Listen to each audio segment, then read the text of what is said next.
Every carpenter, every contractor, every wood shop absolutely needs a track saw. It's no longer an optional tool. If you don't have one, you're diminishing your work quality and accuracy and your productivity. And if you're in the business of woodworking, you're losing money. Now I know that track saws, and when I say track saws, I mean a quality one. There's a lot of lower end ones that have come onto the market, but they don't do what the higher end ones do. The inventor of the track saw, Festool, is my choice, but there's a lot of other good brands out there that you can look into that may fit your needs just as well. Once you have your track saw, there's a few accessories that are not optional. You need them for that accuracy and repeatability. The first, the one that I use so much, is a guide rail square. This one is from TSO, and it is by far the best on the market. No other guide rail square comes close. And that's because of the way you put it on. There's no adjustments, there's no fussing around. You slide it on your track, and with their patented lock, there it is. And it's square every time. There's no adjustment to this. I have a crosscut sled for my table saw for little intricate stuff and small pieces. Again, that's a different job. We're breaking down wide stuff. To try to crosscut on a table saw, it isn't the right tool for the job for big stuff. But I put this on, and this happens to be my small track, but I can put this on my 1200, the one that'll crosscut a full piece of plywood, and I'm ready to cut. And all I have to do is drop the saw on, set the depth of my cut, and because it's a quality saw, it has chip guards on the track as well as on the saw, so I get a clean cut top and bottom on my plywood. And then it's just a matter of making the cut, and I know that it's going to be square. I can trust this. I've tested it and used it for so many years. I just absolutely depend on it. The bigger deal is ripping. This is where the track saw really shines. I've got my long track, which will cover a full sheet of plywood, and then I can get a longer track, but I've decided I just don't need it enough.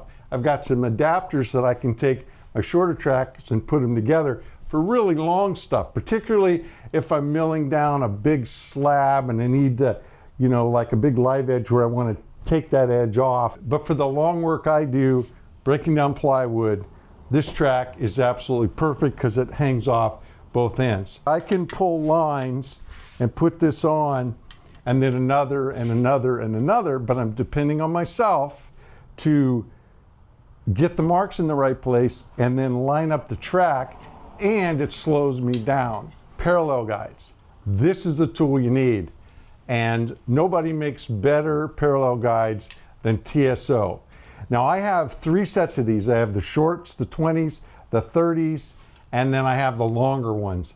These are the ones I use the most between the 20s and the 30s. To attach parallel guides to a track, there's a few different options. I choose the TPG.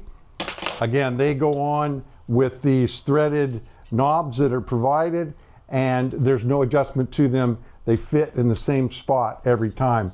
Now, because I have dedicated guides of the 3 different sizes, I have dedicated TPG adapters as well on each one, because I don't like setting up and breaking down tools, particularly ones that I'm using for production and I'm using a lot. Now the beauty of these is that I don't have to slide them on and tighten them down with the tool. They just go right on the edge and they clamp down, and then I have this scale, which of course I've calibrated to begin with, and I have found that once I calibrate it once, even though I check it, it never needs to be recalibrated.